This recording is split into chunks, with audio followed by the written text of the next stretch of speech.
I think a bad leader inherently could be somebody who has personal issues themselves. I don't think anyone gets out of bed in the morning and wants to become a bad leader in order to make people upset, in order to do a bad job. I don't think anybody is motivated to do that. I think common decency and just self-awareness. Most people go into their job to try and do a good job.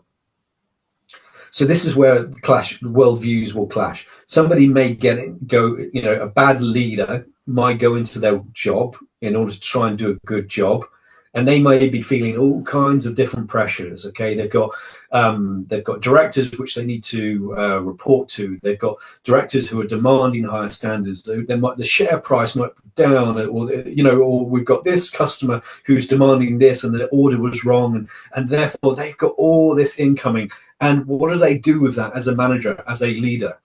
Of course, the only thing they can do is try to sort out what is important and then try to push that down and say, right, well, that person, they messed up that order, so I need to tell them. So a bad leader isn't necessarily a bad leader. It's perhaps somebody who doesn't have the necessary skills in order to achieve the outcome in a way that brings everybody along together and gets everybody moving in the same direction.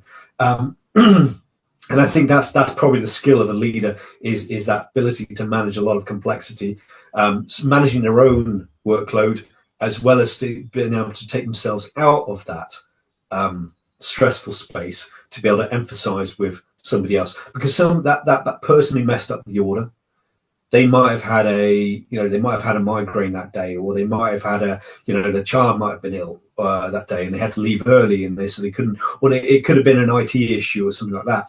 Now, if that boss comes in and starts ranting and raving, you got that thing wrong, suddenly that person goes, yeah, but it wasn't, but I don't care what you think, I don't care what your excuses are.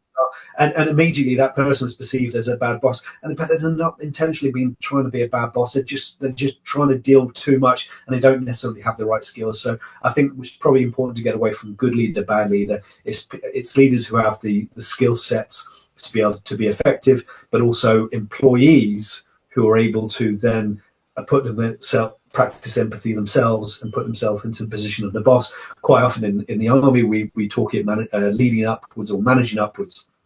Sometimes you might not always get that person in charge of you, who's in a position of authority, who has those skills, and then you have to then, as a person, as a human being, recognize somebody else's limitation.